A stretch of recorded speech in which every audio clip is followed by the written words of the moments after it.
Bienvenue dans Yokabaz TV, Sean OMM la cabine ba actualité. Yambo Cannabis Lelo, Snako Bandatissa Fortuna s'est présenté, Consolate, le bébé de la presse.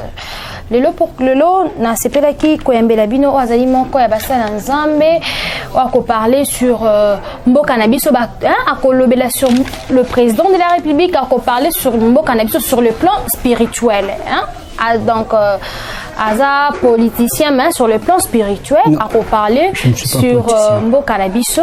Il m'a pas s'est présenté, beaucoup vraiment qui il est réellement. Tous les cas qui est l'émission dernièrement, mais Mbo Kaba Senga qui était tous les qui s'est li sous à mais un peu éclaircir dans ma cam sous à le baki la fois dernière ça qui un peu en brève. C'est pourquoi le long est au bêta vraiment ma solo nango. Bonjour pasteur King, frère King. Bonjour. Bonjour ma sœur Consolate. Oui, je ne suis pas politicien et je ne serai pas politicien. Donc, nous allons continuer à bêta. Mais quand tu parles déjà du président, tu parles mais ça point politique, spiritualité. Ok, on va lire la Bible. Quel est le rôle d'un sentinelle? Moi, je ne parle pas comme un politicien parce que je ne connais pas la politique. Dans l'histoire politique, je suis un homme de Dieu, serviteur de Dieu. Et ceux qui n'ont pas la mboka, parce que Congo est Kouéi. Alors, le Congo est Kouéi, Nzambe a tindi David pour la mboka na eba sentinelle. Donc voilà, c'est pourquoi je parle de notre nation. Et tout autant le rôle de sentinelle les animés pour la nation, c'est ça. Alors si les loba bengio au rejoindre politique voilà de le boza politicien te les loso qui suko ba bengio na ndenge ozo le bela la marama mokonza mboka dernièrement to les kana la fois dernière to les kana une émission le bela marama ya mokonza mboka si les lo vraiment mokonza mboka pesio chance ya ko rejoindre politique au ça la politique est-ce que ça la yango ou bien au kotika toujours na position étant qu'un serviteur de Dieu ozo parler sur la nation. La fois passée, Naebisaki déjà, ceux qui m'ont konzamboka bengisi, frère King, oyaza en face, yabandeko oyo, bazo landa biso, nako kende, komema apport nanga, loko la sentinelle, kopé sa message à Mboka Congo, et non pour travailler comme politicien. Ceux qui n'ont lobby, n'a kende ko travailler loko la politicien, biso nyonso. Tout comme dans le monde politique. C'est comme nani ba ko intercéder pour na Congo. Et puis moment où on a ko vanda soit esika ozo raisonner dans le monde politique, ba pe so responsabilité mo boye politique. Ozo tant ya ko genete, ou ko zo tant ya ko kendo luka. Nzambe te pour alobela yo pour na tina mboka. Donc ezana bato nzambe après sa responsabilité ya monde politique na ya monde spirituel. Biso ba o nzambe après si charge spirituelle pour to zo message o ya zo pesa biso to mema yango et pas ya roi pour roi à mettre en application parce qu'il travaille pour Dieu et puis bah ça la politique. Bango national lobaki la shit de l'église shit ya basal ya Nzambe ya Congo. Donc ce sont des gens où Nzamba s'est à rejeter. Nzamba s'est à épargner bango à bossa na aboaka bango déjà. Nzamba boaka ba godem poi. Nga sanangage ke yonde mutotangi kombo na ye oui ok ngai na lingaka vraiment kotanga ba kombo ya batute parce que je ne parle pas des hommes je parle de la nation congolaise na lobi bien que tous les hommes de Dieu oyo bozo mona nzamba se rejeter bango mais bazawana lokola ba Saoul fallait David aya akuta Saoul avant nana Saoul ay ba palais royal et si manango bazwa relève ndenge moko na bango baza bato nzamba se rejeter bango. Donc toi ba mosala nzamba ko sala politique te. Okoye bisanga esika Jésus a sala politique. Il parlait de son peuple mais à sala politique te. Vous voyez, Congo est au couvre parce que tous les hommes dédiés, balingi comme ba politiciens, c'est ça le problème du Congo. Combien de fois c'est à joie par mois y a ko gêner pour n'amboka naï? A kende a gêner pour na peuple on nzamba pesa et charge. Tous les jours à la parlement. On ça bon vision tout net ba roubé wana il fut ba sali nzambe serviteur dédié ba sala nzambe pe lelo ba saleli pe mboka. Hein total vraiment ba côté négatif tout positif na bango te même bazaki ba sala nzambe ba régional qui politique. Église na yezawa et pourquoi il avait fait le projet au Kataminembo? Réponse na peso ngwana muto yo tuninga wana. Église ezawa et pourquoi ça la projet au Kataminembo? Si exactement à servir peuple, yo dit que bon, à servir mboka ndengo lobby, il travaille pour la nation et pourquoi faire projet à balkanisation à Congo? To belango prochainement. Bientôt le belango prochainement, to beta masono na union sacrée, ba imboka olobaki na inazo répéter olobaki na émission dernier wana nzamba la que vraiment ba vision est belée concernant makambo oyo ezo le kanambo kanabiso mais ka perception donc pourquoi na union sacrée vous avez ki bongo likanisi ya mokonzi mboka Félix Tshisekedi. OK, l'union sacrée et lingi koloba nini? Il y a au moins 6 mois na zoloba repentance, la paix et la réconciliation. Donc repentance, la paix et la réconciliation. Congo est Koufa. Congo est côté dans le monde des ténèbres. S'il faut coopérer avec les diables pour que les Congo restent unis, je le ferai. Donc, faut Congo et se repentir. Faut que Congolais se réconcilier. Et faut tout la paix. Yango moni union sacrée d'abord, c'est la réconciliation. Il y a peuple congolais. Faut tout un esprit à Kolobake. Consolat ngana za muluba, frère King azamu Congo, ou azamu Swahili, tous à un seul peuple. Tous à la partie politique, mais tous à la bas congolais. Poto Tonga. Congo, c'est ça d'abord rôle ya union sacrée et puis na limite aux prophéties à Simon Kimbangu rapidement oui, avant to kota wana na ndo lobi wana ezali bongo mais siko on a bato union so bazalaki na ngambu mususu wana bato bazali na ngambu mususu ba rejoindre union sacrée hein d'autre part analyse ni nous sala na lecture ni na lo bozo sala na ba o ba rejoindre ba adhérer union sacrée. Jésus était venu pour na bato malamu te ayaki ka pour na bato mabe wana ba se repentir tant ba se repentir mais ça ba ngote bato ba sauver Congo donc ba koti na union sacrée parce que baza ba congolais to ko boya ba ngote ba ya ba kota na union sacrée mais ça po ba ngo ba sala lisusu te parce que baza déjà ba rejeter ba Saoul na lobaki yango la fois passé que nzamba sa rejeter bango baza ba Saoul bato nzambe asa abwaki mais fu bazalaka parce que baza ba frère na biso donc voilà c'est ça. Bien le président de la République en mois de février déjà le président est Union africain. Alors pourquoi sur le plan spirituel Elini Koloba Nini? OK, merci pour Namutuna. D'abord, l'actuel chef de l'État, c'est le 4e président où il a prophétisé par Simon Kimbangu. Na Olaksabino Bassine tout à l'heure. Comment a 4e président et pourquoi a commis président à Union africaine en 2021 et puis dans le mois de février. 2021 est la seconde venue de Simon Kimbangu. Simon Kimbangu première mission na est en 1921. Si vous avez prophétie, totanga tomona yango comment ayaki na première mission. Mission na ya liboso tango aye ezalaki pona ko libérer peuple congolais. Or na livre oyo si vous la kisa bandeko bazolanda biso ozomona awa Simon Kimbangu azoloba bien awa surtout tangi on a un message dédié au peuple congolais d'Afrique et du monde entier. Donc c'est-à-dire message oyo Simon Kimbangu aloba pour le peuple congolais, pour le peuple africain et puis aussi pour le monde entier. C'est-à-dire quoi? Simon Kimbangu en 1921 ayaki couper sa message pour libérer le peuple congolais. Mais il fallait libérer le peuple africain. Il y a un autre monde qui en 1960, indépendance oyo, Congo ezwaki, et notamment Congo ezwaki parmi les premiers pays où ils ont indépendance. Il y a Afrique où etikalipe elanda qui na sima ya Congo. Parce que Congo c'est la seconde Israël, il y a monde eko sauver peuple noir. Et tika onzamba che trône na ye. Moni malade oyo, tozo benga lelo Covid. Si funa ye bisabatu. Covid des mais Covid des ati. Ba comprendre nga si ko place wana na dit que et ko bouleverser mitu ya bato. Covid des mais Covid des ati. Éclaircir biso non par rapport na oui, yango nazo kende éclaircissement wana. Covid des mais Covid des ati.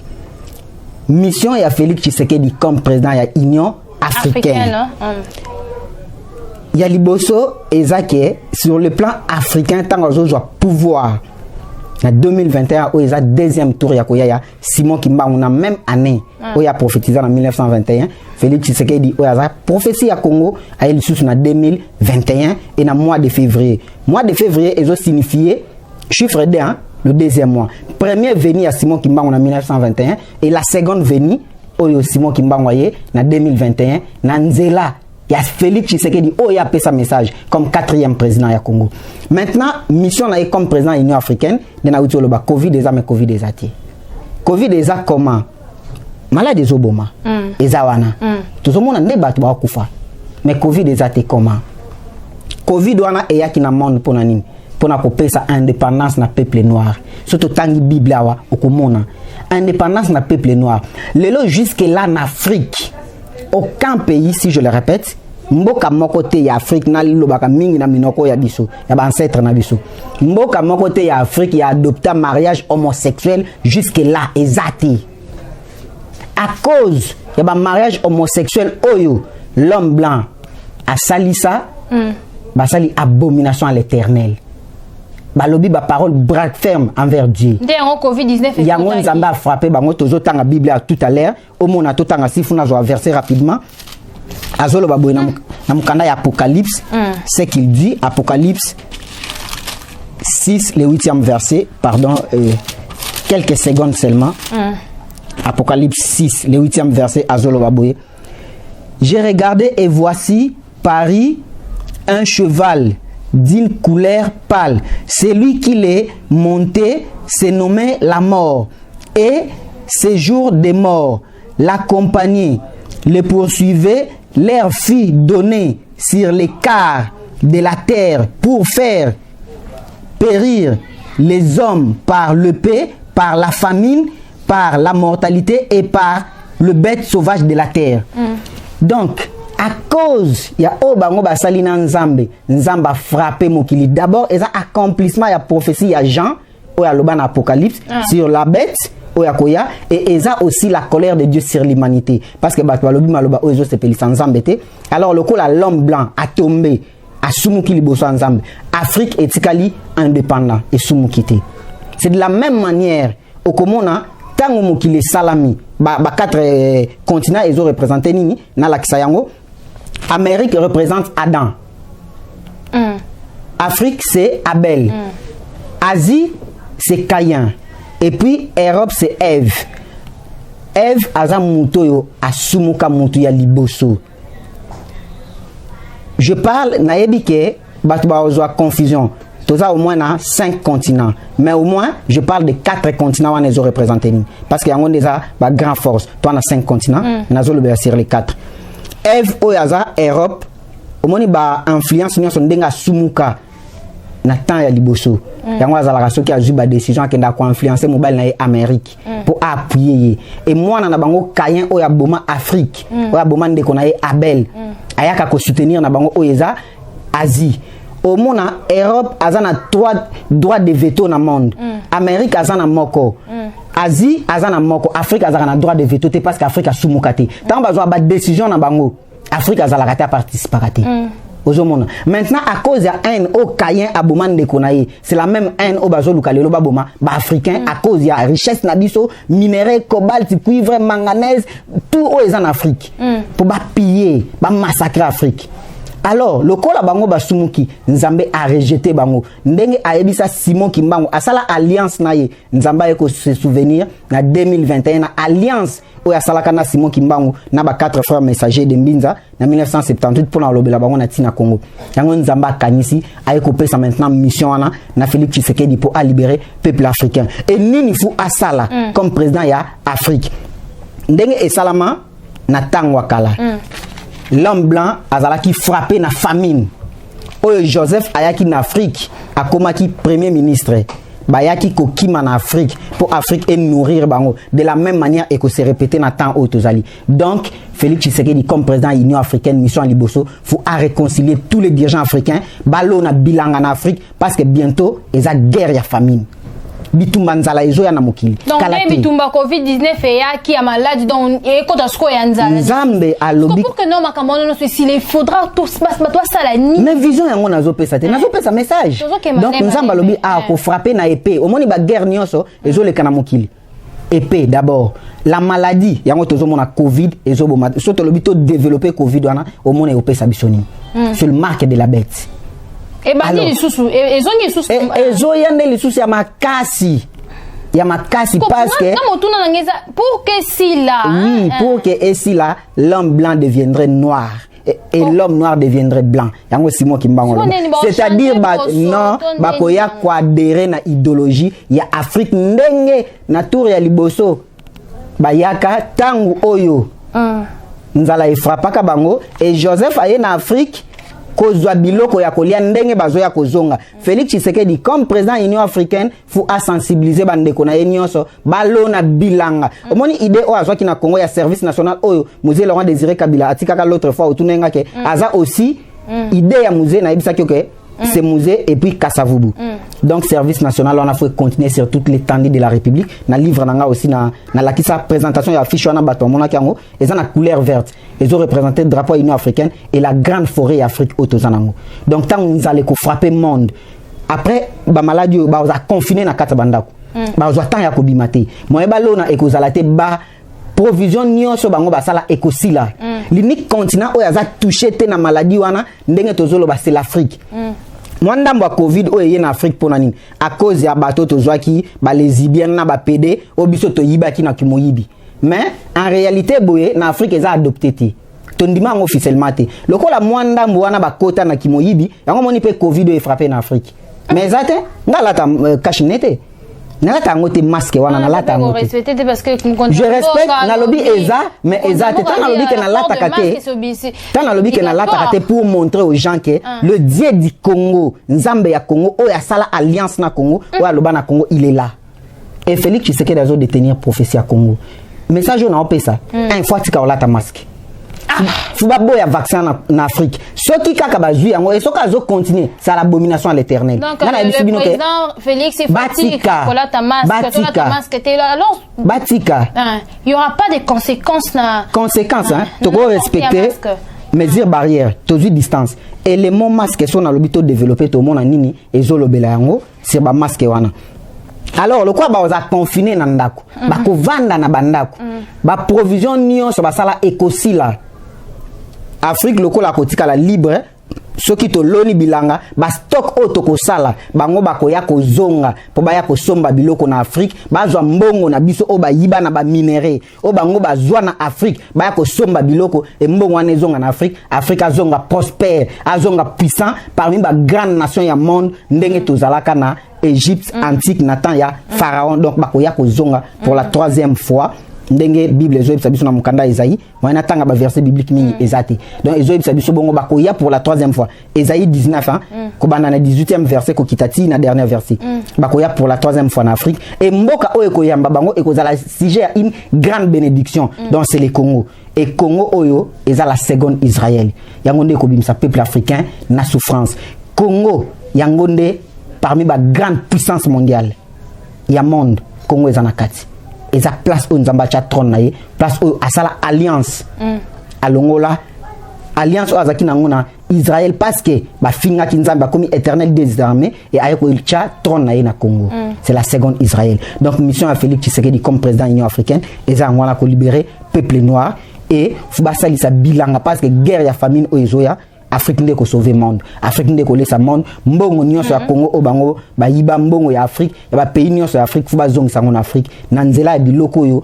bango bakoya ko somba na Afrique nde yango ko tombola économie ya Afrique et Afrique tanga kolonga guerre alimentaire kobonga ya Afrique ya mwana. Voilà, tout ça moi Simoloba qui que non le président Félix Azali 4e président ya mo cannabis o aye vraiment ko biki sa ko bimisa vraiment mo cannabis na bo mais surtout zongi non na moi sima hein ba sala nzambe belé pe ba défilaka o ba travailler na sénateur Joseph Kabila o pe ba zo travailler na président Félix Tshisekedi baloba ka pe que non le sénateur Joseph Kabila azala ki bon pe 4e président o ayaki ko biki sa mo quand même.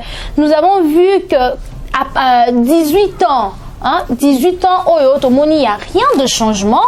Oui, ça les mis dans le cannabis. Alors, les sous na reboit qui que non, le président Félix Yende, 4e président, na ma prophétie à Simon Kimbangu, éclaircir biso vraiment, qu'est dit la prophétie à Simon Kimbangu par rapport à président Félix Tshisekedi. D'abord, un message na ba frère na biso ba kimbangiste.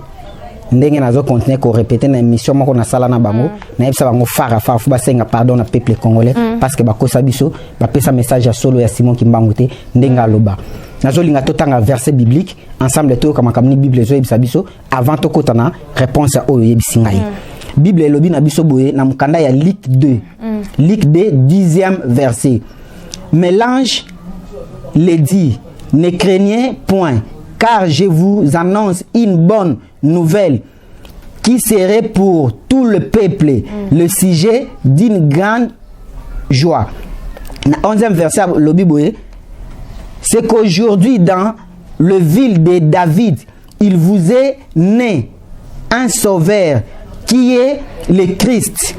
Et voici à quel signe vous les reconnaîtrez. Alors bien, voici à quel signe. Na elembonini bokoye baye. Bible précisait clairement. Elembonini bokoye baye. Félix Tshisekedi Nazolo ba 4e, tozo maintenant bilembo. Ezo latsake, c'est lui le 4e président. Les sénateurs ndengo wuti koloba, ndenge baloba, le 4e aussi. Les 4e, les D4 wana ezo représenté nini tokomonango. Comment ezobima. Maintenant, il y a à part 4 physiques au Yazali. Et les moni monsieur Zolaksake, c'est lui le 4e.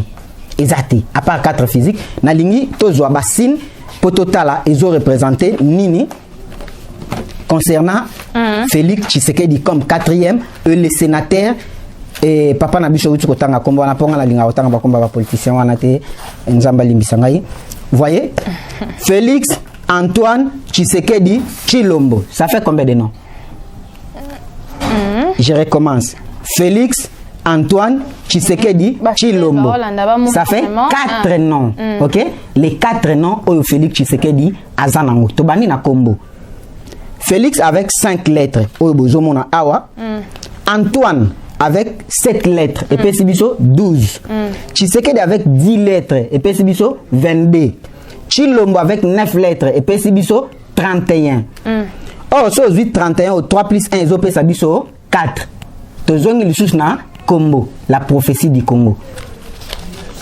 Tolongwe wana rapidement tozwa naissance ya Félix Tshisekedi. Félix Tshisekedi est né le 13 juin 1963. OK? Abotama le 13 juin 1963. Oh, so 8 1 plus 3 zo pesa biso 4. Ceux qui ont vu mois de juin comme marana 4 lettres. Et ceux qui ont vu ordre alphabétique, il y a des lettres oyo, juin ils ont présenté, lettre J, ils ont 10, lettre I, ils ont 21, lettre I, ils ont 9, lettre N, ils ont 14, ils ont pesabiso 54. 5 yango aza physiquement net au monde aboué, 4 yango aza sur le plan spirituel. Et ceux qui ont tali, jeudi oyo Félix, plutôt, le 13 juin 1963 au Félix Tshisekedi Abotama, ils ont jeudi. Jeudi c'est le 4e jour de la semaine. Donc Félix Tshisekedi, le 4e président sur le plan spirituel et le 5e sur le plan physique. Et puis Sibiso 9. Tout comme on a aussi, na Congo, na rapidement. Aujourd'hui, on a Congo avec 5 lettres. Il y a un prophétie, on a physiquement 5e. Lettre C dans l'alphabet, il y a 3. Lettre O, il y a 15. N, il y a 14. J, il y a 7. O, il y a 15. Et puis Sibiso 54. Tout le monde a naissance. Tout comme on a aussi na âge, il y a Simon Kimbangu. Simon Kimbangu a botami le 12 9 1900 plutôt 1887. Nde mukoloyo Simon Kimbangu abotama. Or ce qui aussi 12 plus 9 ezopé sabiso 21. Le chiffre 21 aujourd'hui 7 plus 8 ezopé sabiso 15. On a l'accès qui a plus 18 au épée sabiso 33. Aujourd'hui maintenant 33 plus 21 au tomona qui a épée sabiso 54. Au tokutaki Félix Tshisekedi et Simon Kimbangu et Congo. Parce que Simon Kimbangu a prophétisé sur le 4e président. Il faut être identique. Ndenge Simon Kimbangu a banda mission en 1921. Ndenge Félix Tshisekedi a banda mission en 2021. Lobaki qui salue mes banda. Bango achmoye songa ben qui salue mes banda. Qui Salomé Banda yango lo bakis. Pourquoi lo bika qui Salomé Banda il faut banda na 2021 parce qu'année prophétique à Congo yango na. Alors si funa zonga lisusu ba date ezebele net date a retirer signature na ye na Janval mais moyen na décortiquer ngo ezate parce que makambo ezebele wana na se. Tozo maintenant a ozomona Kasavubu, Mobutu, Kabila na Tshisekedi. 4 présidents ya Congo. Les 4 noms où ils ont la présidence à Congo. Kasavubu, Mobutu, Kabila, Tshisekedi. C'est les 4 noms. Les 4 présidents. Maintenant, dans la Kisa Awa, Oyo, ils ont livre, Oyo, affiche à livre nanga. On a comment maintenant l'accomplissement prophétique de la République démocratique du Congo et de l'Afrique. Ozomon Awa, Kasavubu, Mobutu, Kabila, Tshisekedi. Basali 4. Mukongo. Mungala, Moussaïli, Moulouba, 4 langues à Congo, 4 pouvoirs à Congo. Yangoana. Et maintenant, Moutou a prophétisé na Congo. Moutou a koki ko zo pouvoir na coup d'état té. Na ndenge ya mabete fois zo pouvoir par remise et reprise. Kasavubu oyo a sala remise et reprise na Moutou té. Mobutu a sala remise et reprise na Moutou té. Laurent Kabila a sala remise et reprise na Moutouté. Mais Félix Tshisekedi oyo a 4e à cause du pouvoir na coup d'état te fallait a sala remise et reprise. Yango moni a sala ki remise et reprise nande konaye oyo a utaki kobima le sénateur Joseph Kabila. Donc par remise et reprise a vu pouvoir na ndenge sengi.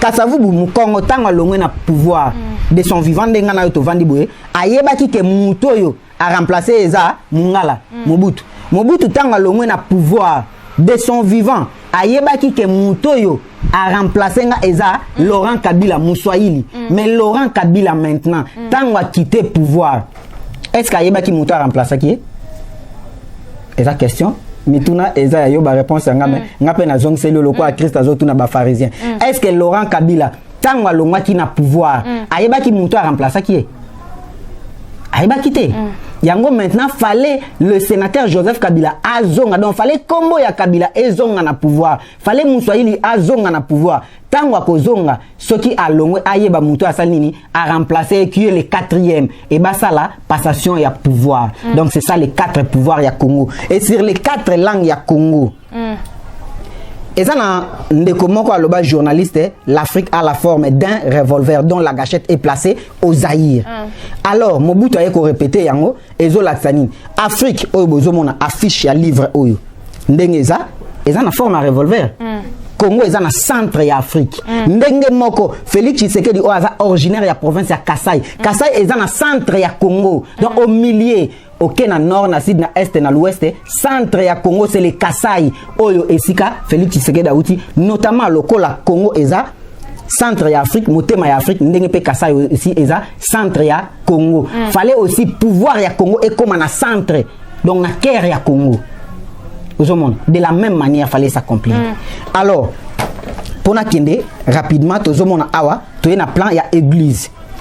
Malula, Echaou, Mosengo, Ambongo, 4 cardinals. Des prophéties à Congo. Wana na oyo kende église. Pourquoi Félix Tshisekedi a travaillé dans le 4e cardinal oyo eza Ambongo? Pour nini? Papa Mosengo, ba ibisaka ye alongwa. Mais à l'ongwa kate, à cause de l'accomplissement de la prophétie. Fallait le 4e aya, pour tango kolongwa, 4e cardinal aya pour asala pena 4e président. Na yeko zonga na église qui mangiste oyo, ba assassinat prophétie à Congo, ba kosa biso ba pesa message à solo ya Simon Kimbangu ti. Tozui awa kisolokele diangenda dialungana na l'actuel Simon Kimbangu oza na nkamba basali combien 4. Les 4 chefs spirituels ya église qui mangiste. Et pas na biso na église de réveil na zongi awa ozomona na se awa photo ya 4 personnes na affiche oyo les 4 frères messagers de Mbinza communauté oyo eskanga na wuti pe eska oyo nazali oyo na suka to benge Pierre Mukoko Daniel Musumbu Kofi muto abanda côté ya mukolo oyo nzamba yaka o visiter nga pona lobela Congo c'était lui ezaki na stade Vélodrome ya Kitambo oyo Albert Boudiaki et puis okuna Adolphe Bienanga les 4 frères messagers de Mbinza oyo bayoka voix audible ya nzambe na 1978 nzamba lobela bango pona tina ya mboka Congo tozongi toujours na bilembo parce que tozo la kisa bilembo ya accomplissement ya 4e président na tant président sortant wa utiko bima awa atika ki budget na combien ya combien ya 4 milliards et c'est les 4 milliards yango Félix Tshisekedi abanda ki na gratuité ya enseignement mais pendant 18 ans bango basala ngoti les mêmes constitutions là o ezaki adopté par na bango atika la ki budget à 4 milliards pourquoi 4 milliards Félix Tshisekedi a outi na parti nini IDPS oyo ezana 4 lettres c'est connu na tout le monde asali plateforme électorale na ye cash oyo ezana 4 lettres azaki candidat numéro 20 aux élections oyo so ozwi 20 wana divisé par 5 oyo aza physiquement et opesa biso 4 oyo aza spirituel donc tout autour ya Félix Tshisekedi okendeka na chiffre 4 Tozui maintenant les 4 districts il y a ville à Kinshasa oyo eza prophétie ya Congo et les 24 communes il y a ville à Kinshasa oyo eza les 24 vieillards il y a parlement céleste donc 12 tribus à Israël et les 12 apôtres de Jésus yango ils ont représenté ville à Kinshasa les 24 communes et les 4 districts ils ont représenté les 4 êtres vivants de Dieu donc la prophétie du Congo yango to moni na prophétie wana ya mboka Congo awa d'abord na kaya Congo ezolaksa les 4 districts beaucoup ta kombo ya Félix Tshisekedi et bimi na 4 districts wana F oya lata bomona lata FT grefo ya lata ka bato mesana komonele FT F eza Félix T eza Tshisekedi F eza district ya Funa T eza district ya Tchangu c'est la raison pour laquelle Félix Tshisekedi habitait Moamba quand il y a élection akenda ko s'enrôler na Tchangu pourquoi akenda ka Tchangu bato bayebaka te sur le plan spirituel et lobani ni bato bayebite na Tchangu akenda ka c'est place que eza place au combo na yezo se représenter wana Tshisekedi eza na Tchangu dans lettre T Tchangu qui signifie Tshisekedi lettre T combo na yewana yango mona akenda ka kuna et so tali Tchangu eza na 5 communes yango physiquement za 5e Masina Njili, Kimbanseke, Maluku, na Ntsele. Est-ce que la prophétie est cause à source n'est moins impact parce que le banc déjà n'a pas Kabila, n'a répété son mot tout. Toujours kende, et ça a impact parce que est bandi. L'année prophétique il y a RDC 2021 est bandi. Kinshasa n'a outil expliqué yango avec 4 districts et 24 communes. Maintenant on a définir Kinshasa est comme makana 8 lettres. Pourquoi 8 lettres? Yango tunaki balobaki pour na président Kabila et puis pour na président Tshisekedi. Ce sont les D4, 4 physiques et 4 spirituels. Tout le monde yango ezopesa nini. 4 physiques na 4 spirituels et PCBSO 8 où ils ont représenté ville à Kinshasa où ils a miroir ya Congo. Les 4 districts ils a prophétie, le 24 communes ils ont représenté 4 où ils a prophétie et 2 où ils a 4000 balewana physique na spirituel. Élection 2018. Oye Azulaki pouvoir. Ozomona T o eza Tshisekedi numéro 20, F eza Fayulu numéro 4 et puis Nasuka eza 13 Shadari oyo azalaki candidat numéro 13. Dauphin, il y a chiffre 4 physique auto utikoloba papa Joseph Kabila sozui 1 plus 3 opesa biso 4 auto monaki naissance à Félix Tshisekedi. 4 oyo pourquoi il y a bimina 4 na bango?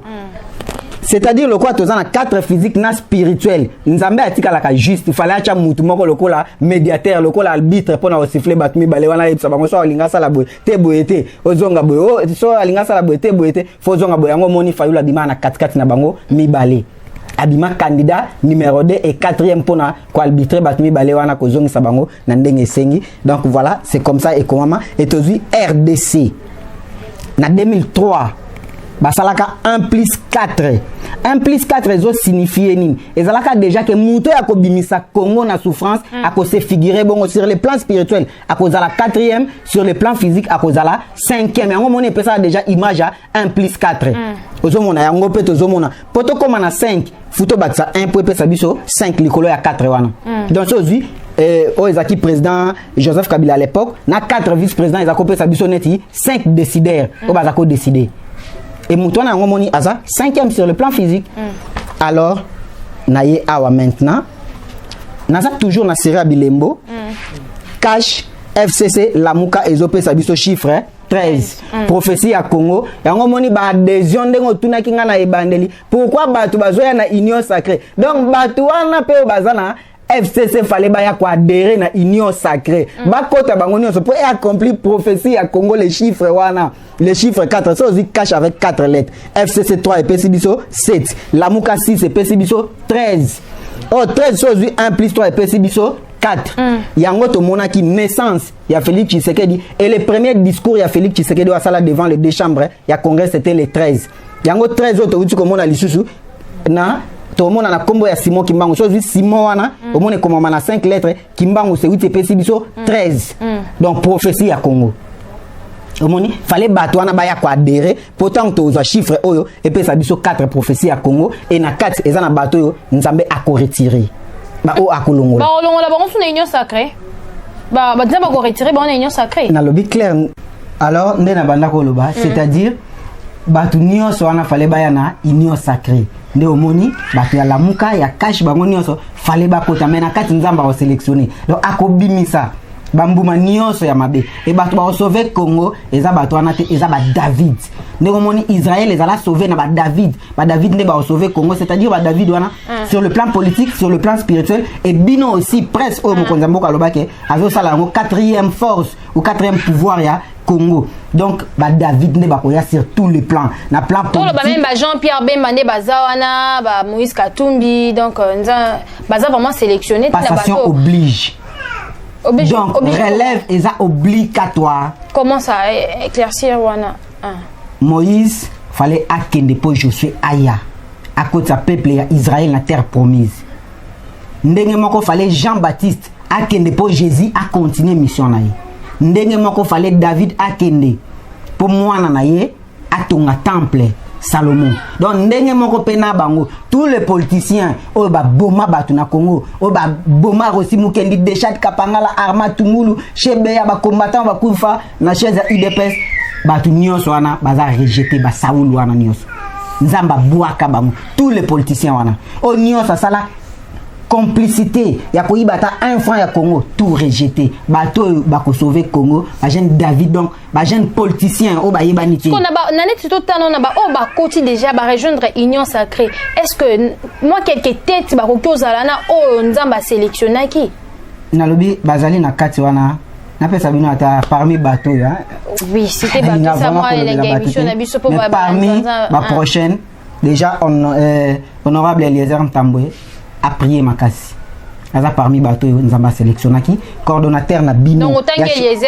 hein ya chaîne na bino abechole aza parmi bato nzamba otombola deuxième ngwachi moi so ngé déjà place ngé kele kananga de la message parmi bantu nzamba ngangula d'ici 2030 na régime Félix Tshisekedi ngé na kati et puis bande ko na biso bazebele que sambo sembe mais ba prier parce que nzamba kopé sa message ce qui accomplit c'est Dieu et relation na bino na nzambe accomplir sa message ce qui binomo boza makasité prophétie et que s'accomplir ti na pesi message na tangika quelque mais basé belé sur le plan spirituel biso tozoya nana ebinga na posa mutayeba ngati mais naza posa batu bayeba nzambe ya Congo bayeba nzambe yango bino nana ebi bino na Congo to ebika ba papa ki bambi chintwa to ebi ba journaliste minene donc ba jeune tant que tu as sur la jeunesse, Lumumba, oh, le loto beta kalisolo. Et bien, âge Lumumba pour avoir indépendance à Congo, 31 ans. Si moi qui m'bango tolo, bah, tant que message à Congo, qui n'a 34 ans. Bah, Mobutu a vu pouvoir coup président qui n'a 29 ans. Donc, génération, bah, jeune, ne ba libérer Congo, ne ba indépendance. Bah, papa, bah, zalakate. C'est de la même manière. Congo peut être maintenant na terre promise les autres ba David bato ba yiba mbongo Congo te bato ba boma ba congolais te bato ba pesa ba prophétie à l'okuta te bon mpang na monde Denis Lesi ngwa je se repentir déjà ntango mekuka tika misala mabe landeni non misala mabe lobi kuna yebisa ki biso que le président sortant au zonga et lelo aya biso parce qu'à côté na union sacrée ote na loba ki bongo te omoni la malhonnêteté. Il va se contredire, non? Bachive eza bato batambola batala comment loba. Vous voyez? Donc c'est la même personne. Et bato la besoin quand ça va on va sauver Congo. Te ba ya ba kota to vanda, mais nzamba va sélectionner obimisa ba David. Ne ba sauver Congo. Toi na posa mutaye ba bisote. Net ngana za posa mutaye ba ngati. Voilà, to komi ko chiter vers émission na biso na ba okoki ko loba moya iloba na ba imboka nini ozo réserver les bango pour na émission prochaine. Voilà, et ben émission kitoko boyeboyo quand kaka boko landengo plutôt na Yoka Base TV nini vraiment obongiseli ba imboka na prochaine émission. Alors, Makamba Obongisa eza d'abord tolobela identité ya Joseph Désiré Mobutu sur le plan spirituel comment Boma Congo et biloko nini futo longo la justice peut travailler wana futo bois kango parce que ça marque de la bête. Joseph Kabila Kabange tolobela sur le plan spirituel azanani Covid-19 pour aussi ça quitter hein. Oui, et aussi Covid-19 tolobela yango to lakisa bilembo nini pour na ko libérer Congo.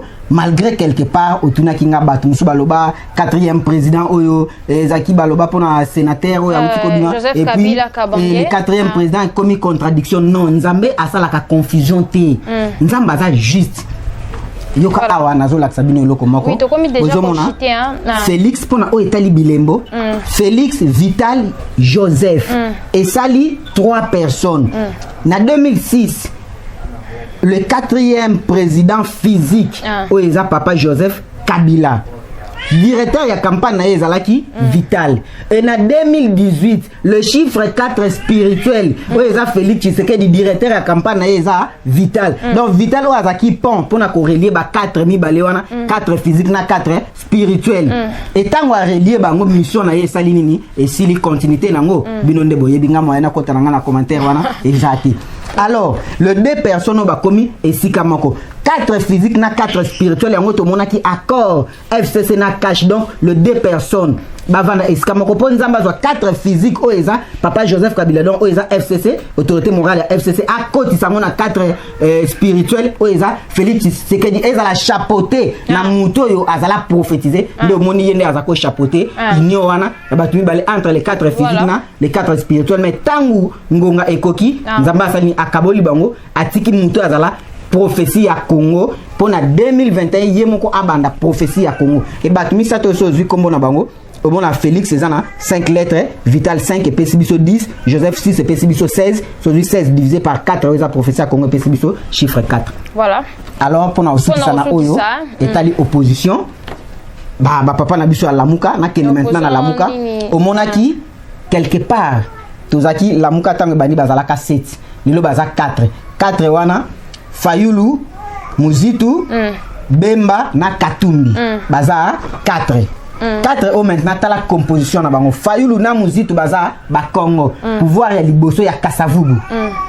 Bemba Mungala, pouvoir ya Mibale ya Mobutu. Katumbi Muswahili, pouvoir ya Misatu ya Kabila. Donc, o Mibale ba Congo, Mungala na Muswahili na kati na bango Muluba azate Muluba ye wana azana pouvoir Tshisekedi 4e et mission na bango eza pona ko accompagner ndeko na bango oyo azana pouvoir pour réussir mission na et donc c'est-à-dire ba omi balé ba yaki balobi réforme institutionnelle ba omi balé balobi et opposition républicaine yango moni bango nyonso ba ke osala ni ba ke ko adhérer na loba déjà na Congo mon pays libre TV o eza aussi chaîne YouTube nanga na loba yango déjà ke ba ko finir entre Lamuka na cash ba ko finir par kokoma et lokomoko parce que prophétie à Congo donc to ba même ba Fayulu ba ozonga lelo na bandeli mamba vérité des yeux ne kosila na deuxième émission oyo tozana yo na bandeli l'autre fois na yebisa ki ok ba ko finir omoni nzamba tindi Moïse hein akende ko libérer Israël kaka les mêmes Moïse wana nzamba pesi bisu motema makasi na Pharaon pour retenir ndenge moko pe bango bazala na motema makasi pour nzamba tala ko ndima omoni pourquoi na oseka parce que nzamba za mystique akosakati il est bon et magnifique. Comment? Il est bon parce que nous sommes kokisaka. À cause de Abraham te, qui a cause la père une grande nation. À cause de Jacob te, à cause de Joseph te qui a moni 11 étoiles et Zogumba melaï. Ndenge mo pa koko sa ba Congolais te aloba pour na Congo peut s'accomplir 2021 année prophétique à Congo. Ba remarque voilà. Oui, et merci na batunyo soyo. Ba sepeli ko ya manga na banda kuna bango. Komoranga King de Kikobo naza serviteur de Dieu.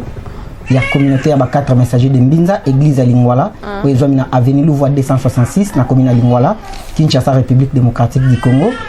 Et au Union Salingo contacté na plus 243 84 76 98 308. C'est un numéro nanga sur WhatsApp ou na compte Twitter nanga frère King de Kikobo ou soit une adresse Gmail nanga de King de Kikobo 2020@gmail.com et aussi nazo senga na binonios. Ce que c'est payé na émission Oyo. Vous en avez besoin de koyoka ba archive ya makambo nyonso na loba bo s'abonner aussi na Congo mon pays libre TV. Congo mon pays libre TV est la chaîne ya ba archive makambo nyonso na loba ka ba archive nango eza kuna bo s'abonner aussi. Merci na bino yo bo sepele ko ya bangai. Na lobi merci na bino yo bo sepele ko ya bangai na osala plus prophétique. Bo yoka ba prophétie et batu bakoye batu ko décortiquer prochainement Félix Tshisekedi a ça 12 ans à pouvoir. Alors on a 2030. On a la prochaine émission déjà ba noter déjà na ba agenda na bango pour na kolanda biso voilà, nous sommes arrivés à la fin to komi na suka bolandi comment est-ce que émission na biso elekani be biso bobo bolanda ngo kaka na yo ka base TV pour la prochaine émission to koyamba iso ko zonga lisusu sinon bo commenter vraiment bo commenter nde bo commenter ki bo tinda ki ba ke bo poser ki ba question ebele pourquoi c'est ça qui place sauter pourquoi encore donc bon continuer toujours commenter nazo senga vraiment bon commenter et belé surtout peut bon partager vraiment ba émission na biso et que ça vraiment avancement il y a œuvre na biso c'est Consolate le bébé de la presse na ko toute ça émission très important le bas un grand merci na équipe technique Yokabaz TV là je vois H4 le cadet de la presse Oazo Sala pour que bon mon aba belles images il y a Yokabaz TV voilà on se retrouve à un prochain numéro bye.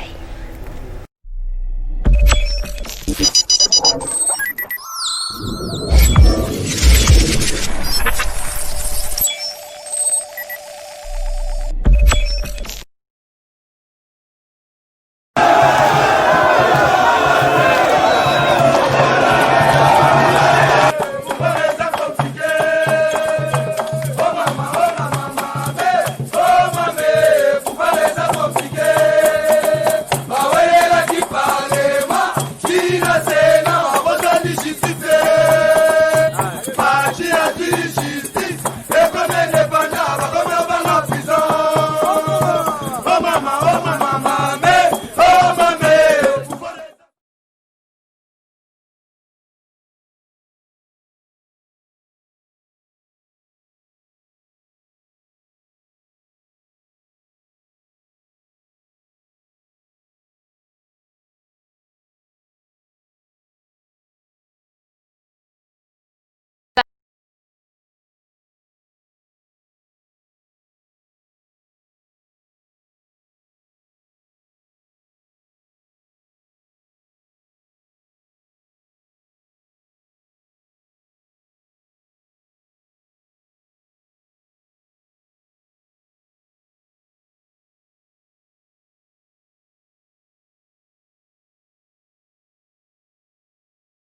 to banda sambela